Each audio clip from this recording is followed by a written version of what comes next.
Let's see what is the difference between single-tasking OS versus multitasking OS. A single-tasking operating system can run only one task at a time. A multitasking operating system can run multiple tasks at the same time. A single-tasking operating system uses fewer system resources. A multitasking operating system uses more system resources to manage multiple tasks. A single-tasking operating system is simpler to design and manage. A multitasking operating system is more complex to design and manage. In a single-tasking operating system, a new task cannot start until the current task is finished. In a multitasking operating system, users can switch between tasks without waiting for one task to finish. A single-tasking operating system is suitable for simple devices and applications. A multitasking operating system is suitable for modern computers and smartphones.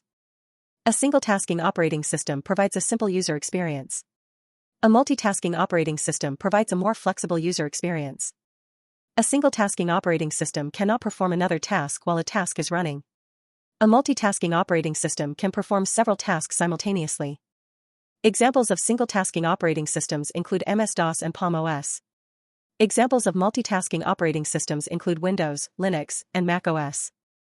Thanks for watching. Please like, share, and subscribe to my channel for more videos.